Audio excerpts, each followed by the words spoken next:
Welcome back to Uncinched. Today's episode is special for a few reasons. Number one, it's kind of sad, but this will be our last episode of the season 1 of Uncinched. Don't worry, we're coming back. But cue applause. Woo! This podcast was the brainchild of Tay and I on a whim at a second cup. If you know, you know.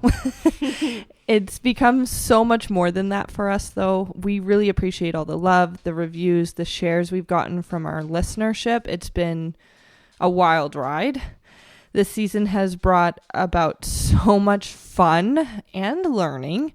For example, we learned that most of our listeners are from North America. However, we do have a decently large demographic of listeners from Asia and the Oceania regions, which is super surreal to think about. So you know my voice, but not what I look like. So that's kind of crazy. We also have a few people who have told us that we were their number one podcast on their Spotify Wrapped. And even one person recognized one of us at a rodeo for being the faces of Uncinched, which I think is pretty damn cool. So I really want to take a moment to breathe that in and go, wow, people know us. The other thing is, like I said, we really appreciate all the reviews and shares. And if you do love what we're doing, please put a review up. We read them all and love seeing it. So we appreciate it. Absolutely. The other reason this episode is important is because we are finally hearing a bit of Britain's story. Throughout the season, it's kind of come up here and there a little bit if you're a dedicated listener to the podcast. And this conversation is one that we've held close to the chest for a long time. It's very raw, honest, and it's the kind of conversation that sits right in the gut of what this podcast is all about. Not everything can be sunshine, lollipops, and rainbows. That doesn't mean that it should be avoided, and there's some good nuggets in here. So the only difference between kind of this episode and the one horse tale is that's trauma with a horse. Now it's going to be trauma with you that infects your horsemanship. So yeah, a little bit different. Little bit different, but so important that we cover it. So today we will be doing a bit of a trauma dump, but it's for a good reason. Because the episode topic today will be on a topic that a lot of us face at some point in our lives.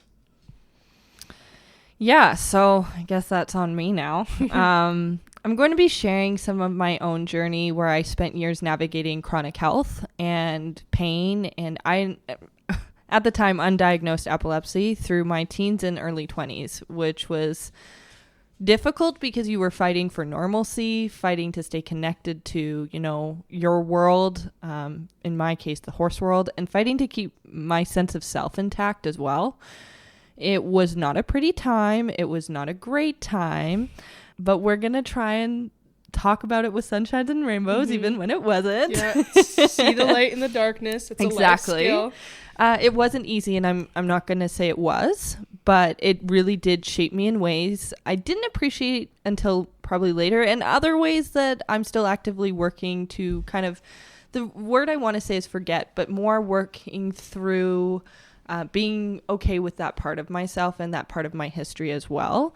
So today's conversation for anyone who's ever felt that they were unseen in the community and that they weren't involved anymore. That's what today is for.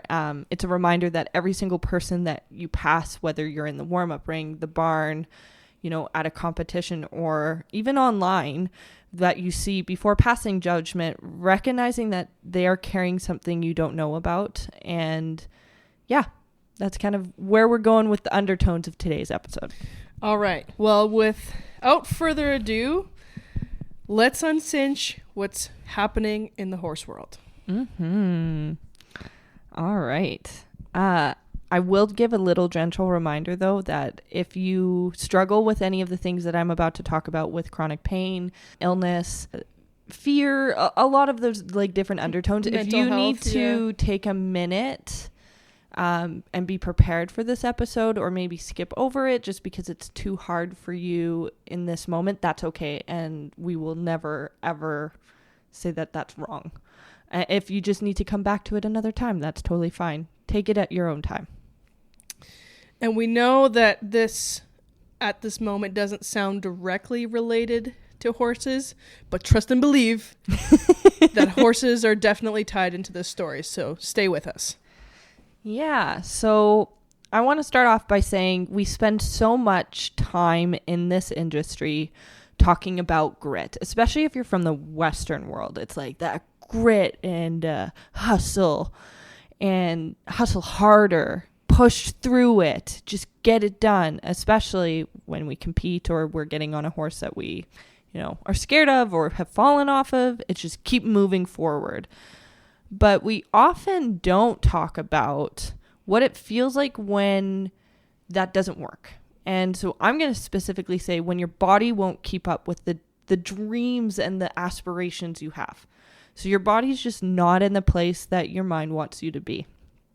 It's also hard when you're standing in, that barn aisle and you feel like the odd one out because your health, your energy, your pain, whatever it is, looks different than everyone else's from your perspective. And I want to say from your perspective because, like I said, we don't know what everyone's doing or what they're feeling or how they've been. But it's very difficult when you feel like you're not normal, quote unquote. So today's episode, we want to make it really clear that this episode is not about fixing. No. Our intentions are in the space of building awareness, compassion, and respect for yourself, others, and the horses that you work with. Yep. All right. So illness in the horse world. Like I said, there is always this idea that it's like this hustle culture and this praise to be strong. You have this almost unspoken rule of like always ride, always compete, always push through, just keep going. And for me, that wasn't something that I could do at the time. And it was very difficult. So I felt almost alienated from the community immediately in that regard because that hustle culture seems to be the trend in the horse industry. Mm-hmm. That's not to say that working hard or consistency or dedication isn't important because it is. But when you're in a certain phase of life where things kind of happen or that you have to take priority on instead of, riding in that competition or pushing yourself to those limits, whether it's being your health, your family, your career, your education, any of those things, it's important to really check in on yourself in regards to your expectations of yourself. So, yeah. And with this hustle or grit culture, whatever you want to call it, as kind of the standard in the horse industry, when you have to take a step back out of circumstances that are out of your control, it's really easy to feel invisible, especially when you can't keep up physically, you don't look sick, your effort doesn't match others' expectations, or you just can't commit the way you used to. I think we just kind of want to normalize that these experiences that we go through in life can make it quite isolating, and especially in I call it the highlight reel world, basically where everybody shares on social media, which we are all addicted to. But everyone shares the amazing, incredible things that they're doing.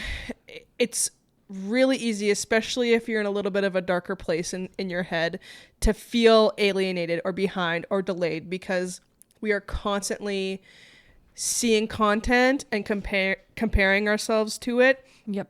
When it is just a small snapshot of a much larger picture. And, just because they went on a trip doesn't mean that they're not $10,000 in debt or there's so many things that we're not seeing behind the scenes. That's why it's a great way to call it the highlight reel, because it's the highlights of your life. It's the highlights that you want people to see. People don't want to share when they're not doing well, typically anyways. No, I agree. So I guess if these themes or topics feel familiar or hit home with you, or perhaps they don't, maybe you know someone who has gone through something similar and you can feel some compassion. Today, Britton is going to share her story with chronic illness and how it's affected her horse career, life, and I mean, life in general. Yeah. Well, I guess I'm going to start with a little bit of backstory. So we all kind of know what I do now, and I'll explain a little bit more. But I wasn't always sick. And I'm not sick now. And I really didn't like being called sick. But I was always called sick because, you know, it didn't look good. But it made me feel really weak. I was a perfectly healthy kid.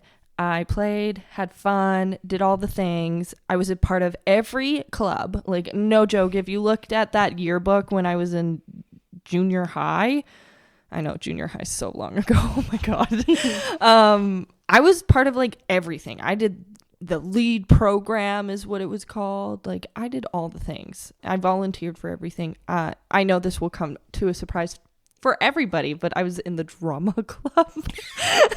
I did plays. I know that's shocking knowing me. I'm such an introvert. She's being sarcastic, if you can't tell. And then it all abruptly fell apart. And it happened when I was 14 years old. Basically, one day I woke up. I wasn't feeling very good. I went for pizza with my dad. And he was like, "You look like shit." As the candid, you know, dads of the world. And I was like, "Yeah, I don't feel good." And I thought it was my period. Honestly, I was like, "Oh, I have cramps." And it turned out to be much more than that. But I went home. I was still feeling worse and worse and worse. And then it got to a point like I was like doubled over, crying my eyes out in pain. I called 811, which is like, if you're from Alberta, you know it's a line for like health assistance where you talk to a nurse and you're like, "These are my symptoms. Should I go to the hospital?" And they were like, "We think your appendix is bursting." And I was like, "Ah!" Because I'm like 14. I didn't know what else to do. I'm drama. And so I called my dad and I was like, "I need you to take me to the hospital." So he did. And all of a sudden I started having like these really frantic movements in my body. He didn't know what the hell was going on. I obviously didn't know what was going on. And they were like, "She definitely has appendicitis." And they gave me some meds. It wasn't really helping. And then all of a sudden it just stopped. It went from like a 10 out of 10 extreme situation to all of a sudden like a 6 out of 10. I was still in pain, but not to the extent I was in. And they were like, "That doesn't make sense." They did some ultrasounds, didn't find my appendix. And they were like, "That sounds weird that I can't find it." So then I stayed for a couple days. I still had pain, but it just wasn't as bad. And then all of a sudden, they're like, "Yeah, you can go. It's probably you had a cyst or something. That's what makes sense." And I was like, "Oh, okay. I'm 14. I don't really know anything." And then I just still had that pain. And it unfortunately stayed until this day. I still have it. So from 14, May 23rd, 2014, I remember the exact date it happened. From that day forward, I have lived in pain. I guess my like last 12 years of life. And it's better now. Like it's not as chaotic and extreme, but that's the kind of cycle I started living through. I stopped playing sports for a while just because I was an avid baseball, like softball player. I pitched and I just couldn't. I was in so much pain. I felt like shit all the time. All of a sudden my iron would drop. My vitamin D wasn't doing the best. And not the vitamin D. So, you know, us in Canada, we need our vitamin D and we already are deficient in vitamin D, especially in the winter. And so, yeah, I kind of really struggled with that. And then, you know, the pain was there. And then all of a sudden, from like 2 to 4 weeks after that point, when this initial big situation happened, it happened again. And this time I was on the school bus going to CTS.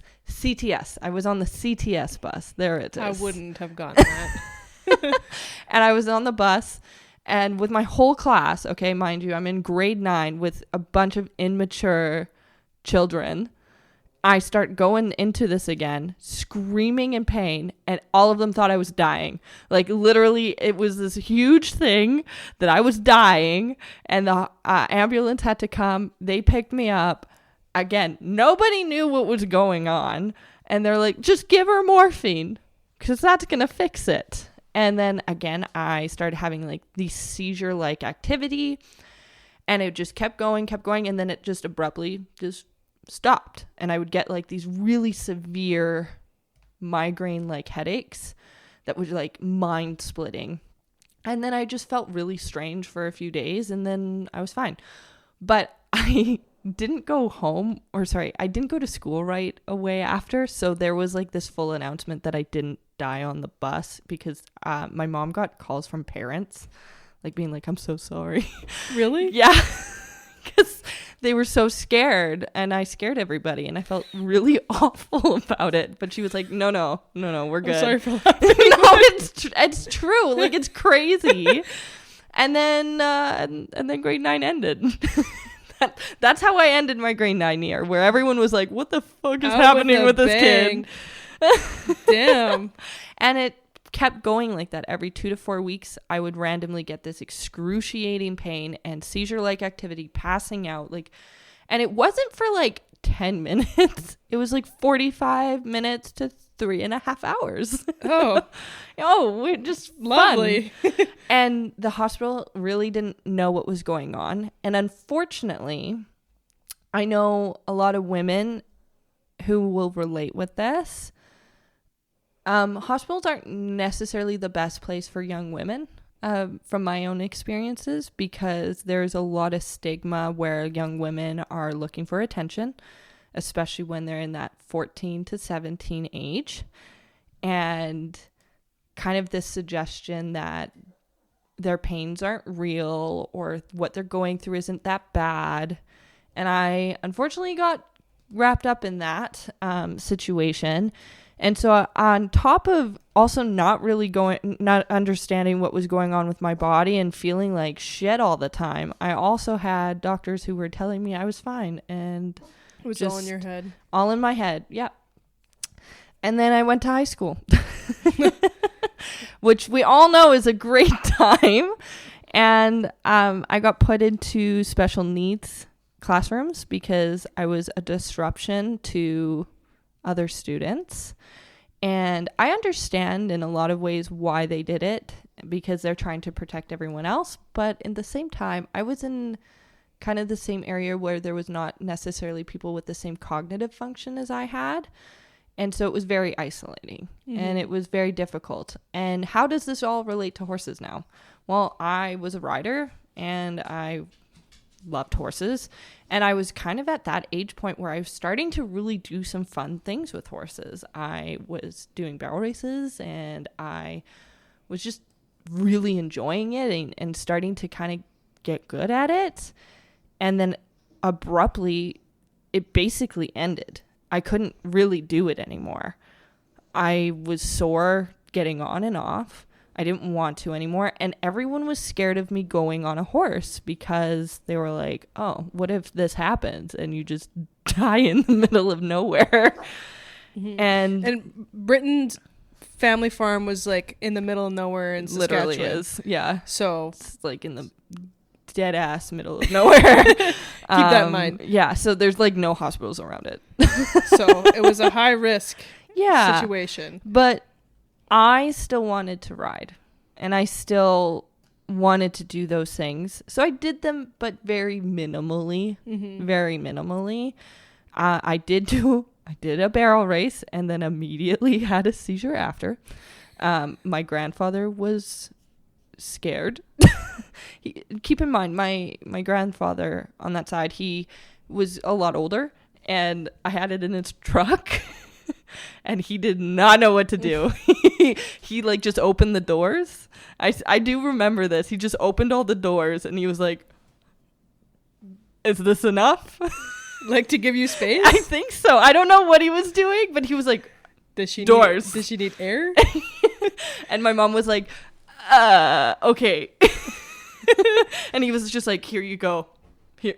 And then he proceeded to smoke like an entire pack of cigarettes because he was so stressed about it. And then I like was sitting on my own the next day or something, and I was just like sitting on the roof, which I was not supposed to be on. But I always did that with him. Him and I would go like climb up onto the roof and just kind of sit there, and we would get yelled at by my grandmother because she's like, "You're ruining the shingles." It is what it is. Not the shingles. And so I was sitting up there, and he comes up and he goes, "I was so scared." And I was kidding. like, "I'm so sorry." He's like, "Do you want a cigarette?" And I was like, "I don't smoke." I'm 16 years old. But yeah, so it was a lot of fear for my family. It was a lot of stress for my family, especially my mother. I love that woman, and she's a saint for handling as much as she did, because it was not an easy time. Mm-hmm. And this was the time that we actually met. Yeah. Which is funny. Yeah. And like Britton and I, what we connected over somehow. Horse. Like, yeah, it was horses. Somehow we like. I don't even know how I actually met you. I just knew I knew you. Yeah. Is that weird? Really, no, I don't know. I don't know. I didn't have a lot of friends in high school. Like I had a core group of couple friends, and I was there as little as I had to be. But that was, you know, while Britton is going through all of this stuff, that's when we met each other. And like we were talking before we were filming this episode about, she's like, "Did you know that this happened to me?" And I was like, "I'm thinking I'm at the room next door usually, like not really." And I knew that you had like seizure issues. I did know that, but I didn't, like a lot of the stuff that you're hearing today, I'm learning myself with you. And I'm like, oh my God, this chick was going through all of that and in high school at the same time. Like, oh my God, I don't know how you did it. A lot of help. Yeah. I was very lucky that our high school did have a good kind of system to try and help me out. This is going to sound, for anybody who's listening, they're going to be like, holy fucking shit, what? But it's true. I had a teacher named Miss Hick. She was my aide because when I did the floppy fish. That's a seizure if you don't know the terms. They would bring me down to the principal's office where they had a gym mat ready to go every time, open it up and just help me through it. And I was on great terms with the principal. Him and I were super chill.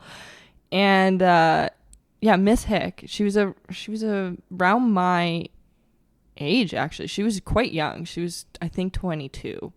She was an aide. So she would come, and I still remember she sometimes would sing to me, because what would happen is I would go through this excruciating pain, then I would seize, and then I'd just pass out, but I could hear things. So I remember her like tapping on my forehead and singing. I don't know if you know the Hangover song where he's like, "What do tigers dream of when they take a little tiger snooze?" So she would tap on my forehead and she goes, "What do Britons dream of when they take a little Britain snooze?" And that was just my life. And, you know, I shut down. I shut down completely is the best way to put it. I really didn't go anywhere. I stayed with my family. My mom was my best friend, and that's pretty much all I had. And I stopped horses for a while. I really didn't touch them other than maybe once a year, even that. And then I decided to get a horse job at Camp Chief Hector. I was 18 or 17 when I started, but 18 ultimately throughout the year. And I was having these seizures actively during this time. So chaotic, just chaotic. And there was a horse there who was like apparently really shitty. Like people did not like her. They would call her Lady the Bitch because she was just apparently a menace. And they told me I was getting on her. And I was like, why would you put the seizure girl who's all fucked up on the mean horse? Ironically, sweetest little thing for me. I never She was spicy. Like, she had some spice, but like, it was pretty mild spice. And she taught me that horses can tell when I have a seizure. Whoa. Yeah. So basically, I was riding Lady, and she's usually pretty hot, but she was never mean. It was just, she just wanted to go. And all of a sudden, she was being so damn nice. Like, she was like, do you want to go through this gate? Are you sure? Okay, let's go. Whereas before, she's like, hold me back. Hold me back. And I was like, what is happening right now? And she's like, let's just go slow. We'll just walk this out. And I was very confused. And then when I was like, this is weird, and I got off, I almost immediately had a seizure after that. And so then I went, hold on. And she did that twice in the time I was there. So I learned that I was way okay on horses because she would tell me if I was not. And I learned that my horse, Jake, too, could tell. I thought it was a bad habit. He would go and bite my boot all of a sudden. Like, literally would bite my boot and pull it. And I was like, this bitch. Yeah. And then I got off once because I was mad. And then I had a seizure. And he never did it any other time. And I was like, I'm just not very smart. Mm-hmm.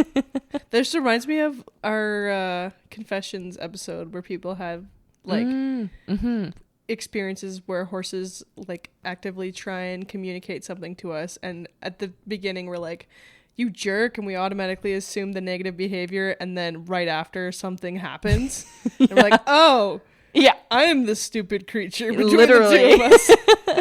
But yeah, so it really framed my journey that they became almost caregivers for me, which is kind of interesting. And then they were one of the only things that believed me at the time, which is an interesting concept to kind of talk about. Because when you were going through all of this, you were dealing with doctors who were pretty shitty. Yeah, and doctors who were kind of thinking that what you were experiencing wasn't actually real. Yeah, I'm gonna be careful with what I say here, simply because there was some caregivers I had that were lovely, but they were on the wrong track and they were trying. And then there was others who made me feel like undeserving of help and that I was doing it all to myself and that I sucked. And that really shaped me, especially as a young person. Those years when you're so impressionable. Yeah, and I think I still carry a lot of like, well, who wouldn't, unworthiness with it, and this fear of like not being good enough, fear of like being undeserving of help, undeserving of love. And it was really something that shaped especially my early 20s and relationships, everything of just like almost that clinging to like, you have to love me and I have to accept whatever love you give me, if that makes sense. So if you are a doctor, remember like you're shaping young people with whatever it is, whether it's right or wrong, you know, making sure that you're being cautious of that. Because I also struggled with, you know, paramedics treating me pretty poorly. I had mostly great ones, like 90% of them were good, but that 10% that weren't good really stick with you, and really can alter your course of how you view yourself, how you view your own illness, and how you perceive the world. Yeah, and how you carry yourself going forward. Absolutely. It's just crazy. But I digress. So I basically felt like I really lost my body in that time period. I was confined to my bed a lot of the time, especially after seizures. The seizures would suck all my energy, suck my cognitive function, and I was just so exhausted that I almost couldn't fight off the chronic pain I had. So my chronic pain would be going through the roof.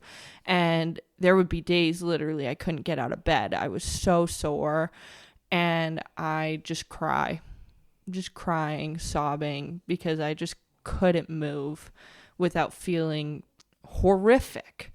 And I was trying to manage school. I was trying to manage, a semblance of a life, but it wasn't really working out for me. Mm-hmm. And there were days that I just could barely show up for myself, let alone a horse or another human being. And so what I'm trying to get at is that if you're in those positions, it's very easy for ourselves to get down on ourselves and say that we should be doing this. We need to be better. We suck.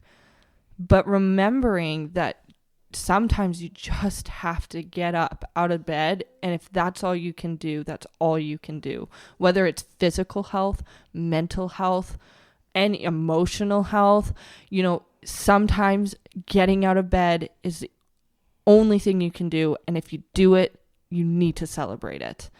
And if you have horses and you're a horse owner and you decide, I cannot ride today, I'm too sore, I'm too whatever it is, just sometimes just going there is all that it is. And if that's all you can do, that's enough.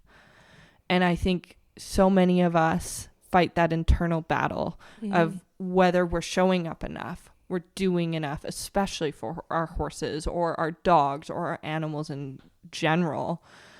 And yeah, at that time, I completely lost trust in my body. I couldn't, one day I could walk, one day I couldn't. So when all of this stuff was kind of happening to you, you had Jake, your horse. Mm-hmm. What kind of things were you thinking when you were going through all of this with regards to your horse? Because you were in that, in your teen years, those are kind of we always say you don't become a professional until you're over 18, but those years are really, we just had a chat with Alex Grayton, those years are formative, important, and really, really important for young riders. So how did you feel going through all of this kind of stuff? Did you feel left behind? Totally. I think so. The way the situation with Jake was that it was at my grandparents' farm in Saskatchewan, and I was in Calgary at the time, and I would go out every summer and kind of do everything. And after that, I stopped really going, and especially going for long periods of time. And was that just because you literally couldn't? I felt like shit, and I didn't want to go. And anyone who knows kind of farm work, it's there's a lot of physical labor when it comes to it. And my grandparents at the time was kind of in a retiring farm zone too. So it wasn't even as much work as a regular farm would be. But I loved helping. And then all of a sudden I just couldn't really do that. Mm-hmm. And like I said in the story, I scared my grandfather pretty good. Yeah. And I felt really bad about it. And as a child, I looked up to him. He was the person in my life and the biggest influence, I would say, to this day on my horse journey and everything that I am. But seeing him get so worried made me also worry and made me not want to kind of put him in that position or put my grandmother in that position. I felt like a burden. I think that's the best way to put it. So that's what really made you take the step back. Yeah. You felt bad for others having to deal with it. I didn't want anyone to deal with it because I knew it was hard and I felt like a burden to people. Mm-hmm. And so I kind of stopped really existing, not just with horses, but in general. And so with Jake, all of a sudden I went from being I'm so excited to start doing these things with him to being he's fine with everyone else, mm-hmm. And I kind of just stopped being around. And then when I got that job with, Camp Chief Hector is where I was, I didn't do any of the trail ride guiding. I mostly stayed with the younger kids. And some of that was my choice and other parts were not my choice. Mm-hmm. And I felt very exiled that way because I felt like I wasn't a horse person because I wasn't doing the rides like everyone else. But you still found a modified way to be with them. Yeah. In the case of, in your circumstance, you still found a way. And in hindsight, looking back, I'm like, wow, I was a horse person for finding ways to do that. Yeah. But I definitely had these feelings of like unworthiness of horses. Mm-hmm. I had a really hard time with the chronic pain, so I struggled with my seat and being able to kind of manage it. And so I was like, oh man, I'm a shitty rider and I shouldn't be doing anything. And I think my coworkers recognized it too, where all of a sudden it was like, I felt like I sucked at it and everybody else was doing all these cool things. And I felt really, really isolated and disconnected from my peers. Yeah. Yeah. And how long did this go on for? You said 14. So quite a long time. I didn't get this all sorted until I was 22, 23. So almost 10 years. For anyone who knows how old I am now, I'm 26, but I didn't start driving until I was 23. So almost 3 years I'm now driving, but I couldn't drive.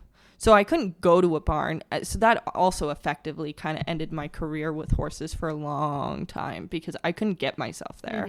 I could. Great. Like I have to take an Uber to a barn. It doesn't quite work.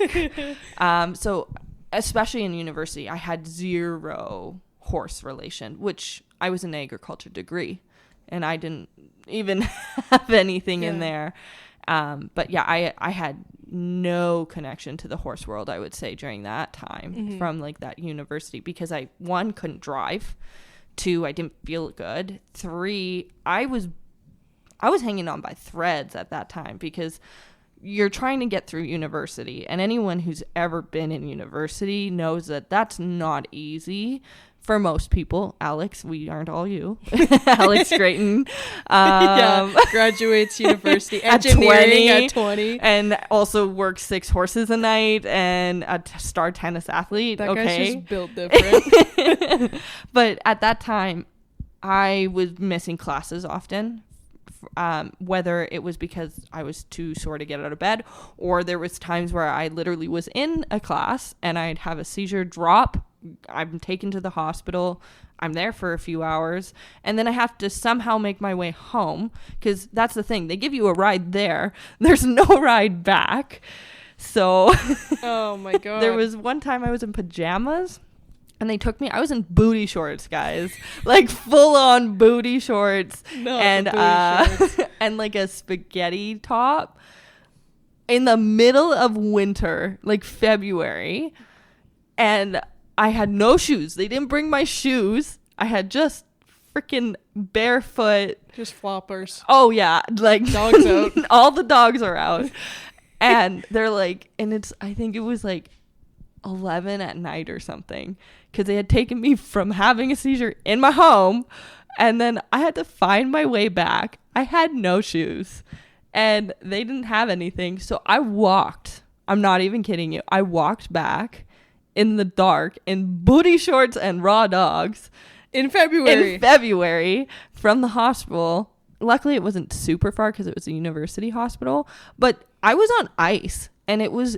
fucking cold. Yeah. I still remember it being cold. Salt, like, and the salt, I was just gonna say, it burns your freaking feet. It gets my dog's toes. And I had to stand outside and knock on the door until security would let me in. And I was like, hey, I swear I live here. They didn't take my keys, and it was sucked. Dang. But yeah, so like I didn't have an ability to get to the horses. I didn't have an ability to ride the horses. I was effectively isolated in that regard. And like, I don't think anyone really talks about, like, my dad got sick last year. And one of the things that we talked about often was as regular people who, drive and walk and do all the things, how we take for granted the like basic luxuries. And they're luxuries. They're luxuries. And, horses kind of falls into that piece of, it's a luxury to be able to do those things. And the kind of quiet grief that you go through when life is fine and dandy, and then one day, whether it's an illness or something happens, it's all taken away from you. Yeah. And how you can feel so isolated by watching other people, life still goes on. Yeah. Whether you are going on or not. Yeah. So, and my friends also were horse people, which was really difficult. Like my best friend, I love her. But she was very active in the horse world. She does endurance, and she had an unruly mare. She's very marish. She's lovely. Her name's Cloud. She's a paint. Tells you all the things you need to know. But I would watch her like ride, or I'd come out and just kind of, I never said it to her, but I definitely grieved it, where I was like, I can't even do that right now. And I'm scared to even get on it. And it's not because of the horse. It was more because I'm like, you don't trust your body. Yeah. I didn't trust that I wasn't going to be sore or be confusing or anything like that. And it's like, you're watching what you want to be. Being right there and not being able to be right there. No. And also at that time period, like when you're 14 to, 18, 19 years old, that is really formative times for your horsemanship. It's where you start to gain, confidence in yourself. It's where you stop taking necessarily like lessons, and it's more how to elevate your horsemanship, how to elevate yourself. And I missed all that. I felt like I was a pretty good rider. And then all of a sudden it was just like gone. And then you have to retrain yourself. Yeah. And while then your body has gone through tremendous amount of change. Yep. And you don't even trust yourself to train yourself. So you just don't do it. Riding is hard enough when you like have a functional body. And so then I just remember watching all of my friends have these horses and have these experiences, and just being envious, like very envious, but I never wanted to say it, but I felt it. Yeah. And shame. Yeah. A lot of shame, like, which I know may not make sense to somebody who's never been through it, but you feel shameful that you can't just get up and go. Why can't I just get through it? And I think that's so important, especially in the day and age of the highlight reel or the hustle culture, that we kind of like take a step back from ourselves, from how we look at others, and we kind of maybe redefine what it actually means to show up as an equestrian. Because in everybody's point of view, that is going to look different. Yep. And it is absolutely, I'm going to say, despicable to pass judgment on someone when you clearly have no clue what others are going through. Like, I have known you while you were going through all of these things, and I personally had no clue. Yeah.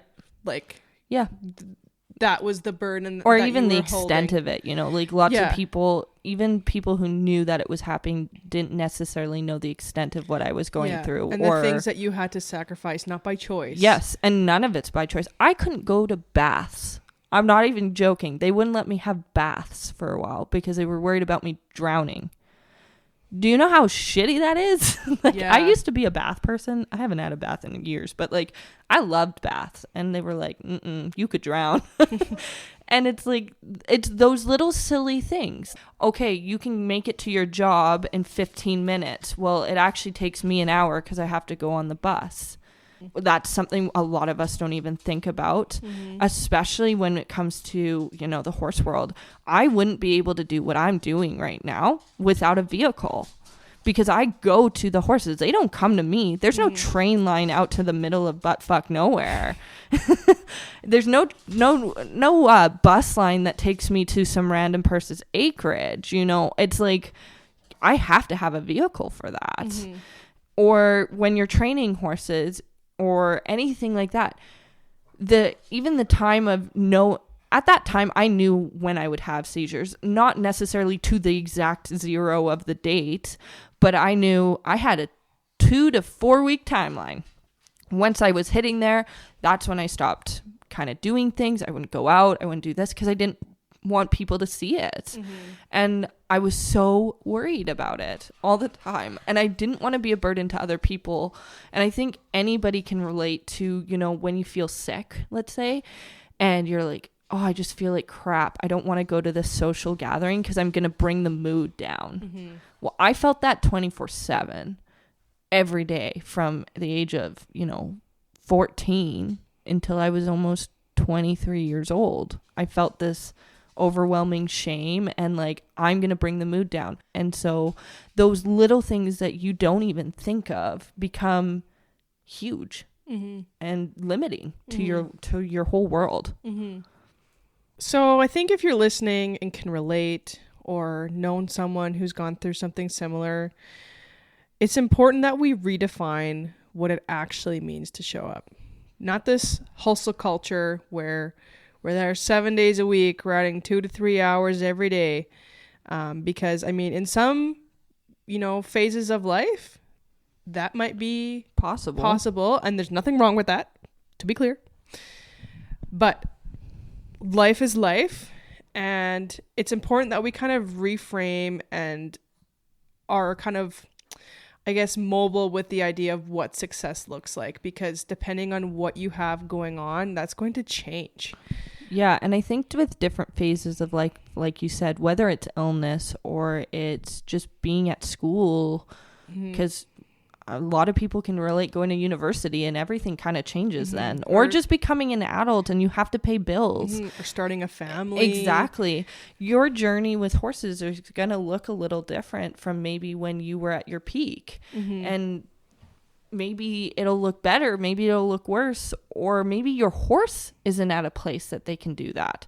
You went from having a horse that could do it all, and then it got diagnosed with, arthritis, or it's starting to age, and now 7 days a week doesn't work for him or her.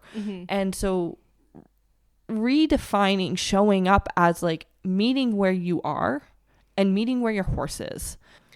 And I think it's really important to retrain your self-talk from I can't do this, or I can't do this the way I should be doing it, or the way I think I can do it, and then change that thought process to here's what I can offer today or in this phase that can add value.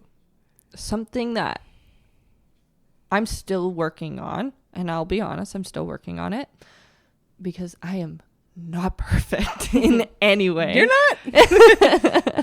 not. Is especially with the chronic pain, sometimes you do have to push yourself to do things, and it sucks, but you do have to, because otherwise you'll shut down. But within those pushing your own little bubble, you have to reframe it from going, so let's say I wanted to go for a run. Let's just use that as an example. Well, I should be running fast. I should do that. Instead of immediately going to what should you do or worrying about going for the run, start with going, I need to get my socks on. I need to put my shoes on.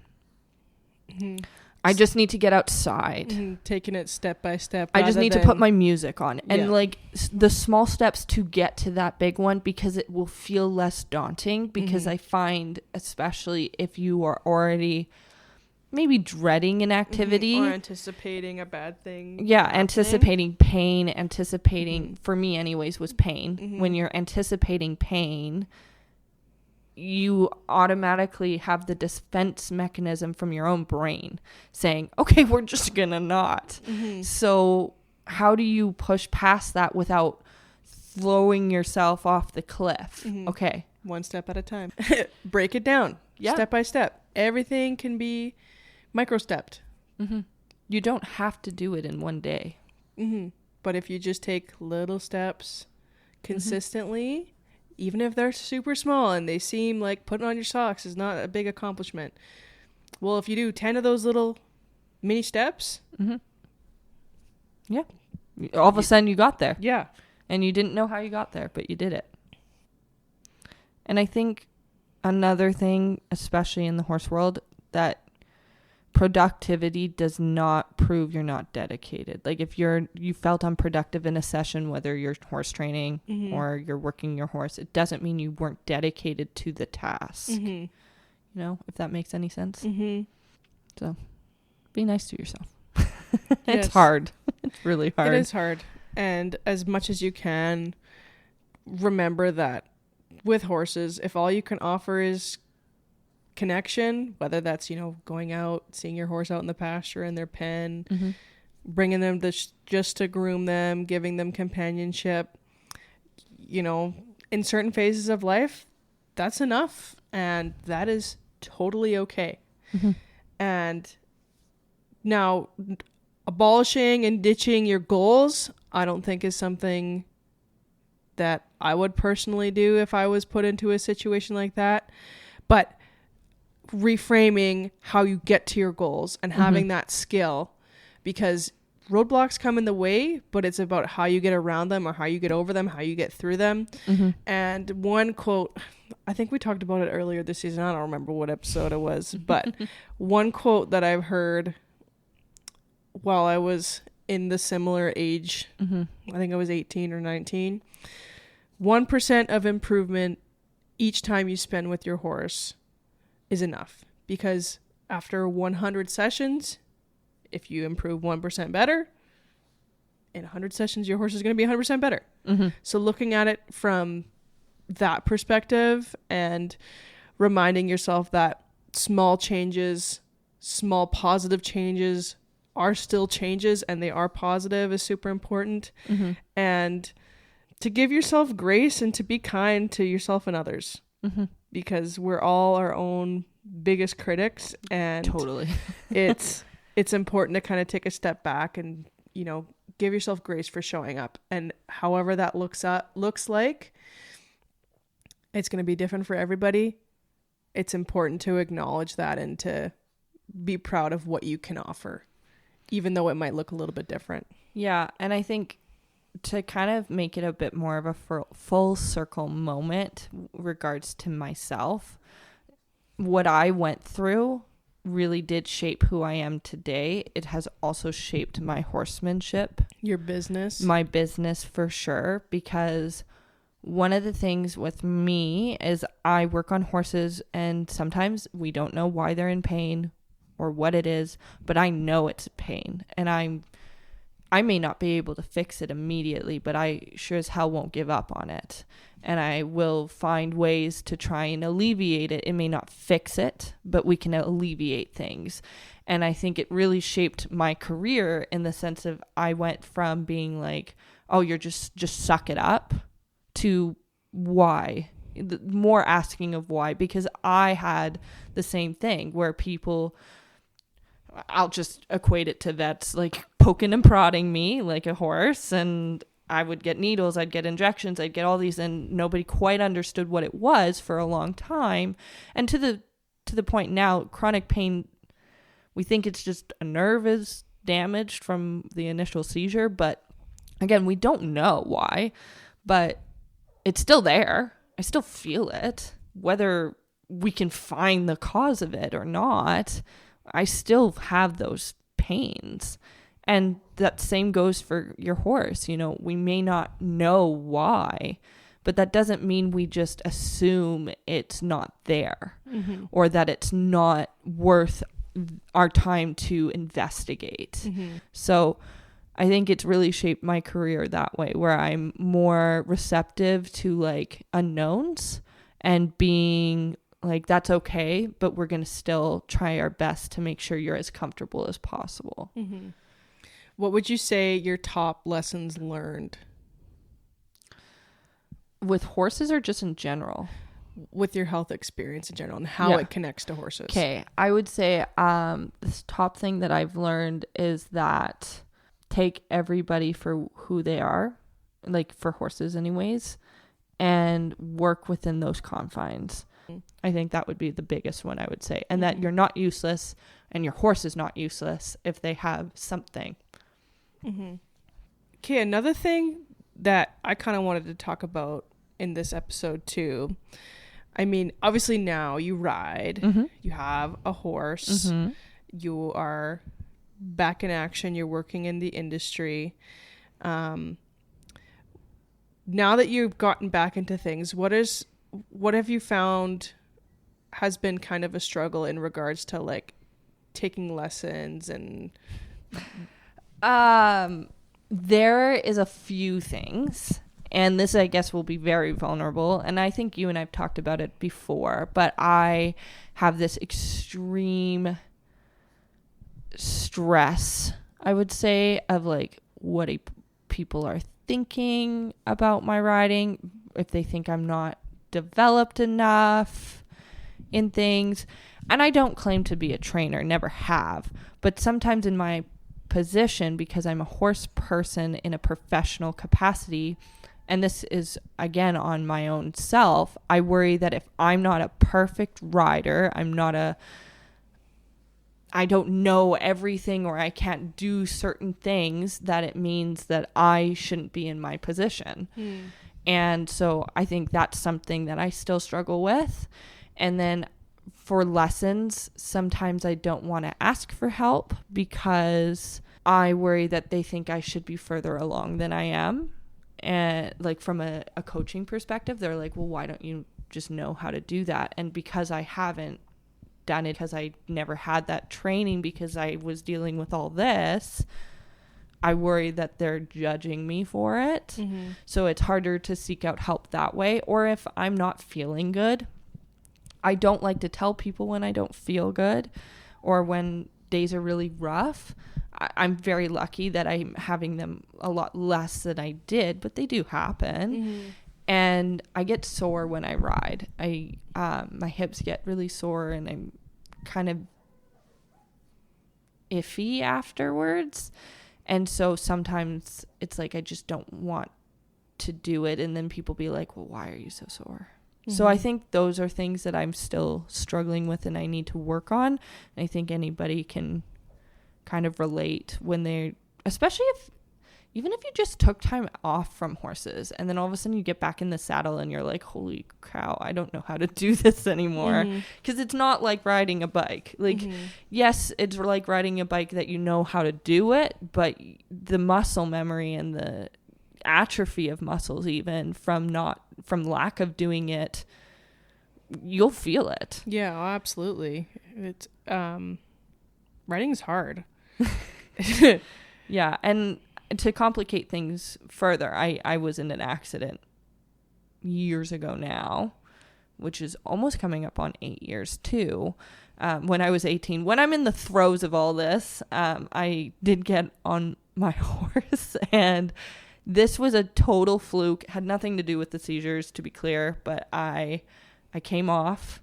I got dragged, and then I got stepped on really, really badly.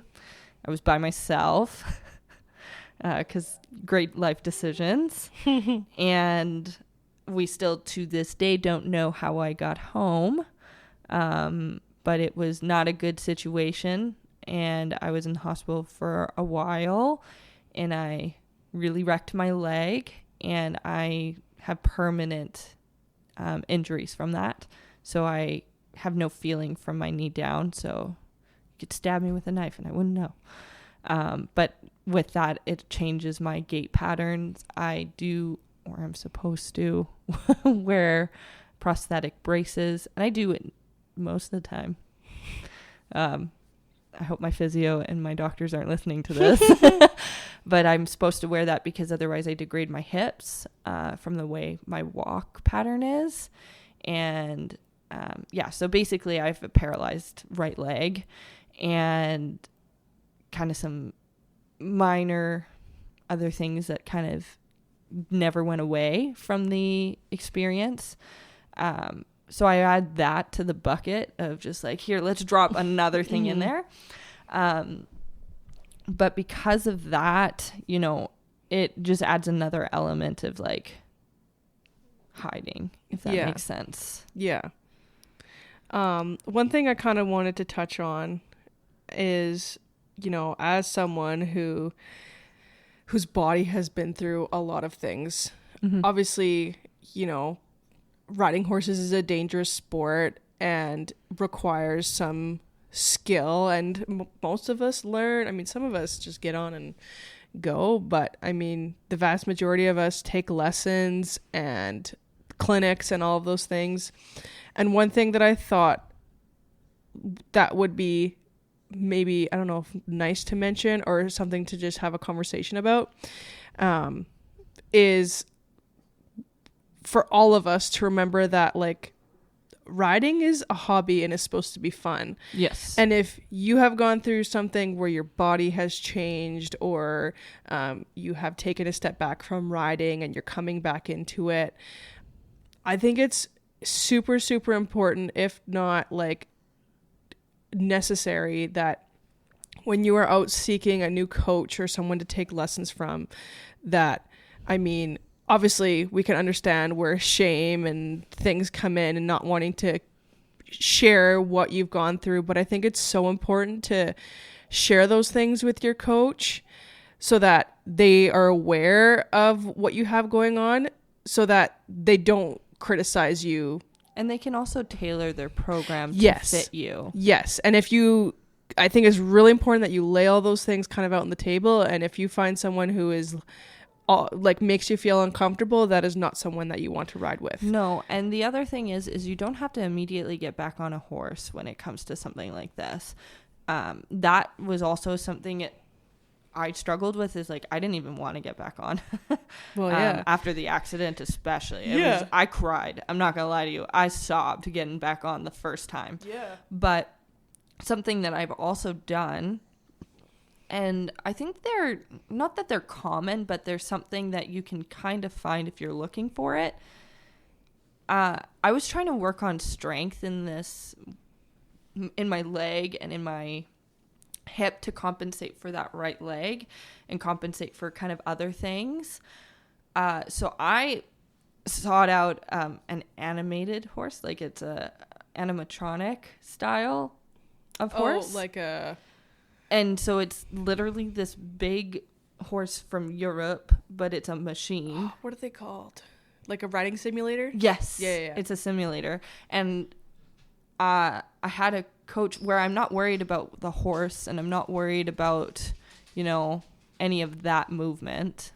So basically I went to this simulator to be able to learn more, and I had the coach where I'm not worried about falling off the horse because it's a simulator. It's not going to spook it, nothing. But I could focus on what feedback my leg was giving. So I could focus on the feedback that my body was giving, because it actually had these sensors, and you could see that my right leg was on the whole time. And it was like that. It also gave me information to know, oh, that's probably why my horse is always confused as why he wants to go. And I'm like, I'm not telling you to, but I actually am. And so like those little feedback loops that you can kind of find ways of kind of getting back into it in more of a safer way. Yeah. And also more of an educational way where you're like, oh, now I know this. Yeah. How do I work around it? Yeah. Instead of being like, my body's changed, I'm not the same. Well, this is what I have. What can I do? And what do I need to do to improve?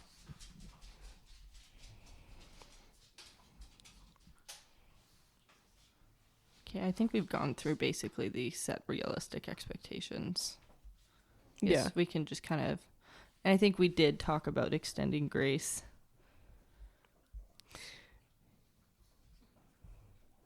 I think we can talk about like the seeing a snapshot and remember that people are doing the best that they can.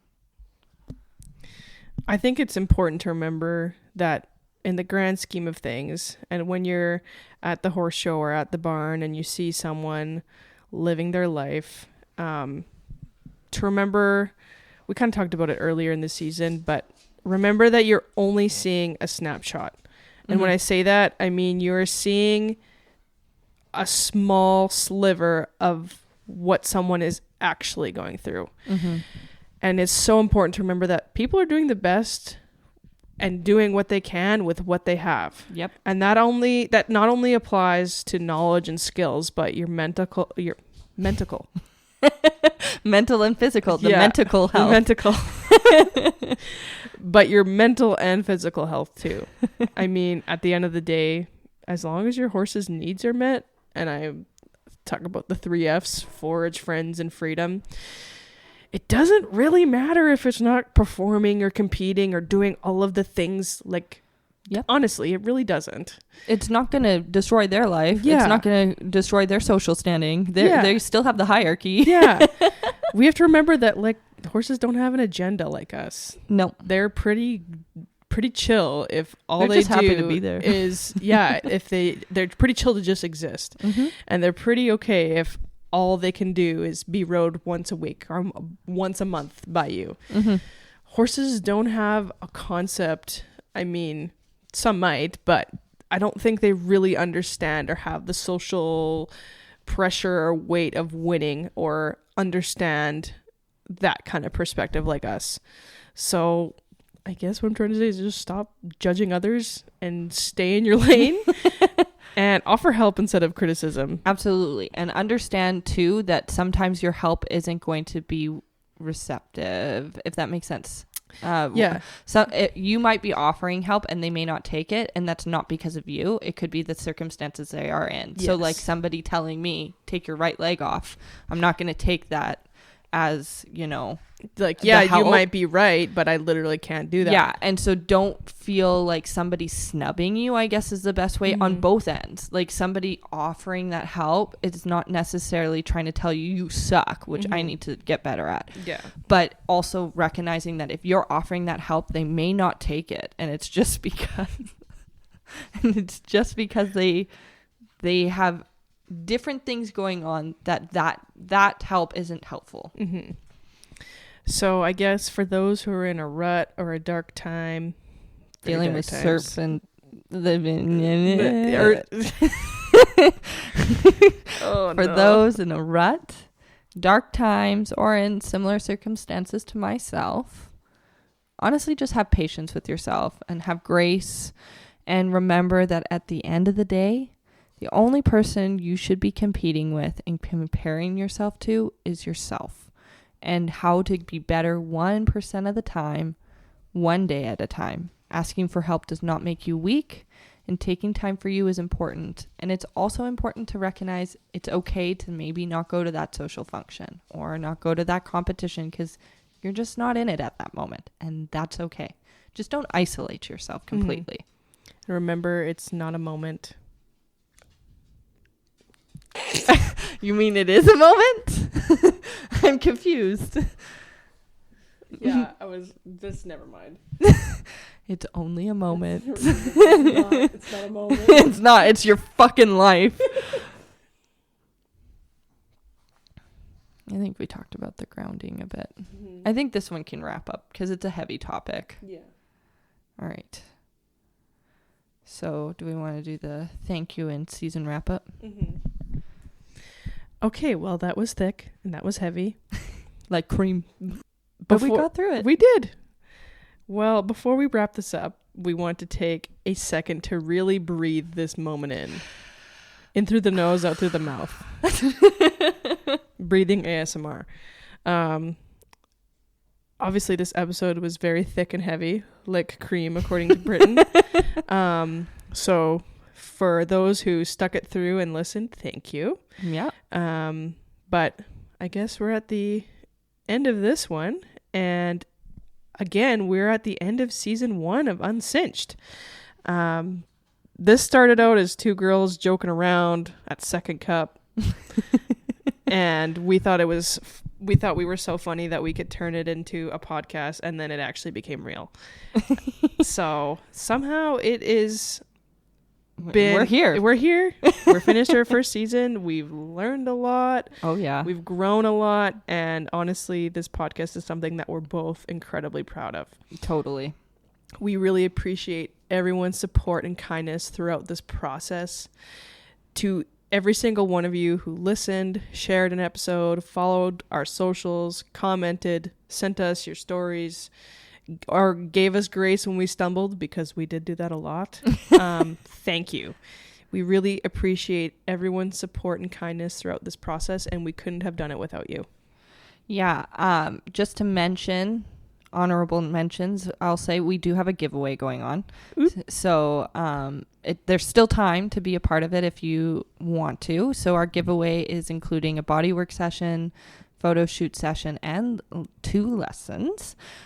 You do have to be in the Alberta area, just simply because it's a long way, unless you're in a warm area, let's say Bali. Mexico. Just to give some places, Cuba, we're Dominican Republic. We are totally open to going there as long as you pay for the flights. Yeah. So, yeah. But we'll go if you're open to it. Yes. And in wrapping up season 1, we also want to give a huge thank you to all of our sponsors this season. Special mentions to Saddle Up Magazine, Nordic Auto Feed, and a huge thanks to Brooke from Grab Main Photography, who is our official photographer.